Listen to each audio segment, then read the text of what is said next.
அனைவருக்கும் வணக்கம். இன்னைக்கு நாம இந்த வீடியோவில் பார்க்க போறது ஜூலை மாதத்துல 12 மற்றும் 13ஆம் தேதிக்குண்டான கரண்ட் அஃபேர்ஸ் தான் பார்க்க போறோம். வாங்க வீடியோக்குள்ள போகலாம். முதல் வினா பாருங்க. 2023 மற்றும் 24ஆம் ஆண்டுக்கான நிதி ஆயோக்கின் நிலையான வளர்ச்சி இலக்கு குறியீடு பட்டியலில் தமிழகம் எத்தனையாவது இடத்தில் உள்ளது? 2023-24ஆம் ஆண்டுக்கான நீதி ஆயோக்கோட நிலையான வளர்ச்சி இலக்கு குறியீடு பட்டியலில் தமிழகம் எத்தனையாவது இடத்துல இருக்கு? ஆன்சர் என்ன அப்படின்னா இரண்டாவது இடத்துல தமிழகம் இருக்கு. ஸோ இதை எதை வச்சு கணக்கு பண்ணுறாங்க அப்படின்னு பார்த்தீங்கன்னா, சமூக பொருளாதார மற்றும் சுற்றுச்சூழல் அம்சங்களில் மாநிலங்கள் மற்றும் யூனியன் பிரதேசங்களில் முன்னேற்றத்தை நீதி ஆயோக்கின் நிலையான வளர்ச்சி இலக்கு குறியீடு அப்படிங்கிறது மதிப்பிடுது. இதை வச்சு தான் மதிப்பிட்டு நமக்கு வந்து கொடுக்குறாங்க. ஓகேவா? ஸோ அடுத்து பாருங்கள், ஃபஸ்ட் பிளேஸில் யார் இருக்கா அந்த பட்டியலில் அப்படின்னு பார்த்தீங்கன்னா கேரளா தான் ஃபஸ்ட் பிளேஸில் இருக்குது. அடுத்தது உத்தரகாண்ட். ஓகேங்களா? ஸோ கேரளாவும் உத்தரகாண்டும் வந்து ஃபஸ்ட் பிளேஸில் இருக்காங்க, 79 புள்ளி. இரண்டாவது இடத்துல இருக்கிற தமிழகம் வந்து 78 புள்ளி. ஓகேங்களா? 78 புள்ளி வரும். ஸோ யூனியன் பிரதேசங்கள் அப்படின்னு எடுத்துக்கிட்டிங்கன்னா ஃபஸ்ட் பிளேஸில் வந்து சண்டிகர் இருக்குது, ரெண்டாவது பிளேஸில் ஜம்மு காஷ்மீர் இருக்குது, மூன்றாவது பிளேஸில் நம்மளுடைய புதுச்சேரி இருக்குது. ஓகேங்களா? ஸோ நமக்கு பக்கத்தில் இருக்க யூனியன் பிரதேசம் அப்படின்னா புதுச்சேரி இருக்குது. ஸோ மூணாவது இடத்துல நோட் பண்ணிக்கோங்க. ஸோ அடுத்து வேணா பாருங்கள்,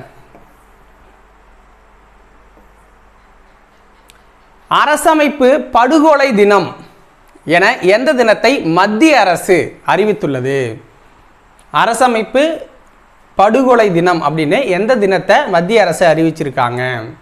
ஆன்சர் என்னன்னா ஜூன் 25ஆம் தேதியை மத்திய அரசு அறிவிச்சிருக்கு. ஜூன் 25.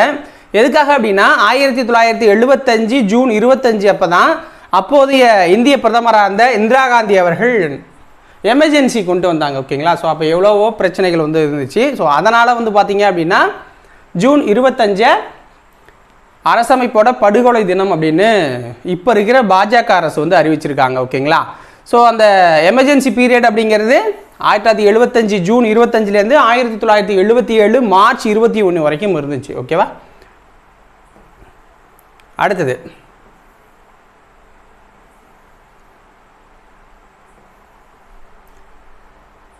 நேபாளத்தின் புதிய பிரதமராக தேர்ந்தெடுக்கப்பட உள்ளவர் யார்? நேபாள நாட்டில் வந்து பார்த்தீங்க அப்படின்னா நேற்று நம்பிக்கை வாக்கெடுப்பு. ஓகேங்களா? ஸோ பெரும்பான்மையை நிரூபிக்கணும் அப்படிங்கிறதுல ஆல்ரெடி இருந்த பிரதமர் தோத்துட்டாரு. ஸோ இப்போ புதுசாக ஒருத்தர் வந்து பிரதமராக போகிறாரு. யார் அப்படின்னா ஷர்மா ஒலி அப்படிங்கிறவர் தான்.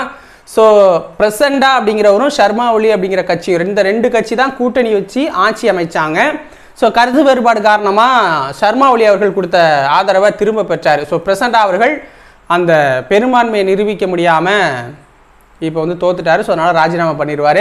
ஷர்மா ஒலி அடுத்த பிரதமர் ஆவார். ஷேக் பகதூரோட கட்சியும் ஷர்மா ஒலியோட கட்சியும் தான் இப்போ கூட்டணி வச்சு ஆட்சி அமைக்கிறாங்க. ஓகேங்களா? ஸோ இன்னும் 3 வருஷம் தான் இருக்குது டைமு. ஸோ ஆளுக்கு 1.5 வருஷம் அப்படிங்கிற பீரியடில் 2 பேரும் ஆட்சி பண்ண போகிறாங்க. ஸோ இந்த ஷர்மா ஒலியோட கட்சி பேர் என்னென்னா நேபாள கம்யூனிஸ்ட் கட்சி ஐக்கிய மார்க்சிஸ்ட் லெனினிஸ்ட் அப்படிங்கிற அவருடைய கட்சி நேம். ஓகேங்களா?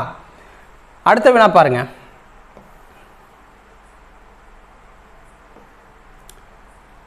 பிம்ஸ்டெக் அமைப்பின் உறுப்பு நாடுகளின் வெளியுறவு அமைச்சர்கள் மாநாடு எப்பொழுது தொடங்கியது? பிம்ஸ்டெக் அப்படின்னு சொல்லுவாங்க. ஸோ ஓகேங்களா? அந்த அமைப்போட உறுப்பு நாடுகளோட வெளியுறவு அமைச்சர்கள். ஓகேங்களா? அந்த மாநாடு அப்படிங்கிறது எப்போ தொடங்குச்சு அப்படின்னு கேட்குறாங்க. ஆன்சர் என்ன? ஜூலை 11 வந்து தொடங்குச்சு. ஸோ புதுடெல்லியில் தான் தொடங்கியிருக்கு. புதுடெல்லியில் நடந்துச்சு. ஓகேங்களா? ஜூலை 11 2 நாள் தான் நடந்துச்சு. ஸோ அப்போ இன்னையோட அந்த ஃபங்க்ஷன் வந்து முடியுது. 13ஆம் தேதியான இன்னையோட முடியுது. ஓகேவா? ஸோ இந்தியா, இலங்கை, வங்கதேசம், மியான்மர், தாய்லாந்து, நேபாளம், பூட்டான் ஆகிய 7 தெற்கு மற்றும் தென்கிழக்கு ஆசிய நாடுகளை பல்துறை தொழில்நுட்ப மற்றும் பொருளாதார ஒத்துழைப்புக்கான வங்காள விரிகுடா முன்னெடுப்பு அமைப்பு ஒன்றிணைக்குது. ஓகேங்களா? இதோட பொருள் என்ன அப்படிங்கிறத நம்ம பார்த்துருக்கோம். அடுத்து பாருங்க,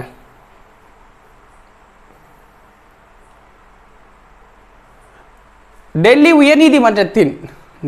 உயர்நீதிமன்றத்தின் தலைமை நீதிபதியாக யாரை நியமிக்க கொலிஜியம் அமைப்பு பரிந்துரை செய்துள்ளது? இன்னும் வந்து நியமனம் பண்ணலை. ஓகேங்களா? கொலிஜியம் பரிந்துரை செஞ்சிருக்கு. மேக்சிமம் கொலிஜியம் பரிந்துரை செய்கிற நபர்களை நியமனம் பண்ணிடுவாங்க. ஓகேங்களா? ஸோ அவர் மேலே ஏதாவது புகார்கள் இருக்கும் பட்சத்தில், இந்த பாலியல் புகார்கள் மாதிரி வரும் பட்சத்தில் மட்டும்தான் பெண்டிங் வைப்பாங்க. மற்றபடி கொலிஜியம் கொடுக்குற பரிந்துரையை அப்படியே ஃபாலோ பண்ணிடுவாங்க. ஓகேவா? ஸோ அதன்படி பார்த்தீங்கன்னா டெல்லி உயர்நீதிமன்றத்துக்கு தலைமை நீதிபதியாக யாரை நியமிக்க போகிறாங்க அப்படின்னா மன்மோகன் அப்படிங்கிறவர் தான் நியமிக்க போகிறாங்க. மன்மோகன் அப்படிங்கிறவரை நியமிக்க போகிறாங்க. ஸோ அதே மாதிரி ஜார்க்கண்டுக்கு பார்த்தீங்க அப்படின்னா ஜார்க்கண்டோட உயர்நீதிமன்றத்தோட தலைமை நீதிபதியாக எம்.எஸ். ராமச்சந்திர ராவ் அவர்களை நியமிக்க போகிறாங்க. ஸோ அடுத்தது ஹிமாச்சல் பிரதேசம், அதாவது இமாச்சல் பிரதேசம். ஸோ இதுக்கு வந்து பார்த்தீங்க அப்படின்னா ராஜு சக்தார் அப்படிங்கிறவரை நியமிக்க போகிறாங்க. ஜம்மு காஷ்மீர் மற்றும் லடாக் இதுக்கு வந்து சுரேஷ்குமார் கெய்ட் அப்படிங்கிறவரை நியமிக்க போகிறாங்க. கேரளத்துக்கு வந்து நிதின் மதுகர் ஜாம்தார் அப்படிங்கிறவரை நியமிக்க போகிறாங்க. மத்திய பிரதேசத்துக்கு ஜிஎஸ் சந்தவாலியா அப்படிங்கிறவரை நியமிக்க போகிறாங்க. மேகாலயாவுக்கு தாஷி ரப்ஸ்தான், ஓகேங்களா, தாஷி ரப்ஸ்தான் அப்படிங்கிறவரை நியமிக்க போகிறாங்க. அடுத்தது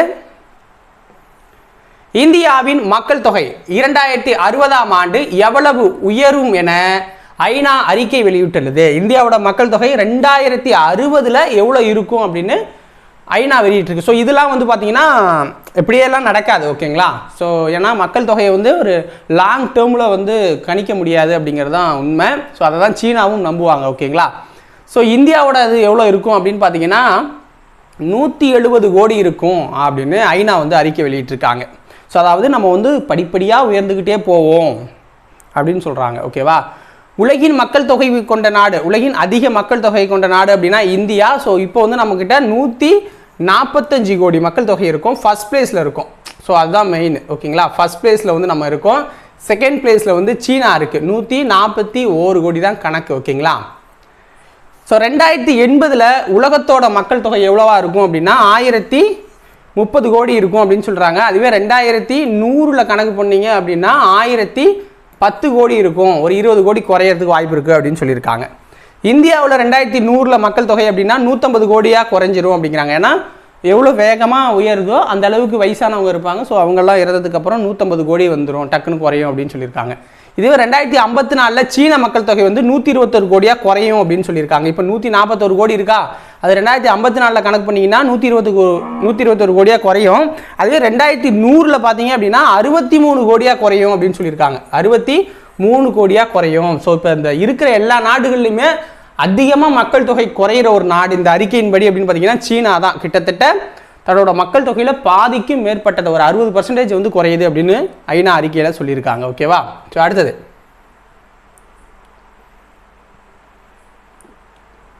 இன்னொரு கொஸ்டின் இருக்கானு தெரில. ஸோ இருங்க வரேன்.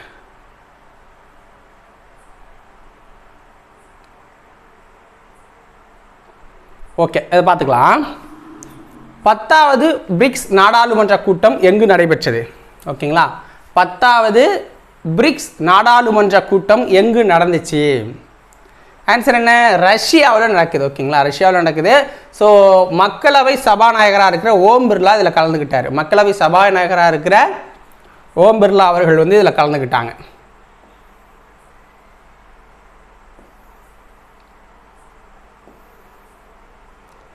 ஸோ எங்கே நடந்துச்சு அப்படின்னா ரஷ்யாவின் செயின்ட் பீட்டர்ஸ்பர்க் அப்படிங்கிற நகரில் நடந்துச்சு. ஓகேங்களா? செயின்ட் அப்படின்னு ஒரு செய் கிடையாது, செயின்ட். ஓகேங்களா? ஸோ ஸ்பெல் மிஸ்டேக் இருக்குது, ஸோ பார்த்துக்கோங்க. ரஷ்யாவோட செயின்ட் பீட்டர்ஸ்பர்க் அப்படிங்கிற நகரில் நடந்துச்சு. பிரிக்ஸ் கூட்டமைப்பு அப்படின்னா எகிப்து, எத்தியோப்பியா, ஈரான், சவுதி அரேபியா, ஐக்கிய அரபு அமீரகம் இதெல்லாம் இந்தியா வந்து வரவேற்று பேசியிருக்காங்க அதில். ஓகேவா? அடுத்தது பாருங்கள்.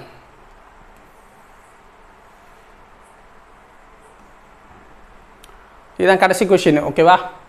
22வது அக்ரி இன்டெக்ஸ் 2024 வேளாண் கண்காட்சி எங்கு தொடங்கப்பட்டுள்ளது? 22வது அக்ரி இன்டெக்ஸ் 2024 வேளாண் கண்காட்சி எங்கு தொடங்கப்பட்டிருக்கு அப்படின்னு கேட்குறாங்க. ஆன்சர் என்ன? கோவையில் தொடங்கியிருக்காங்க. கோவையில் தொடங்கியிருக்காங்க. ஓகேங்களா? ஸோ இன்றைக்கி நடக்குது. இதை யார் அப்படின்னா மாவட்ட சிறுதொழில் சங்கம் அப்படிங்கிறவங்க தான் நடத்துகிறாங்க. ஓகேங்களா? கொடிசியா அப்படிங்கிற மைதானத்தில் நடந்துட்டுருக்கு, கொடிசியா வளாகத்தில் நடந்துக்கிட்டு இருக்கு.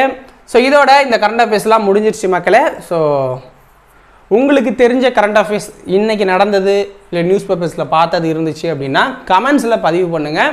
ஸோ இதில் பார்க்குற நண்பர்கள் கமெண்ட்ஸில் பார்த்து கூடுதலான வினாக்களை தெரிஞ்சுக்கிட்டோம். வீடியோ பிடிச்சிருந்துச்சுன்னா ஒரு லைக்கை போட்டு விடுங்க. நாளைக்கு வேற ஒரு வீடியோவில் உங்களை வந்து சந்திக்கிறேன். நன்றி, வணக்கம்.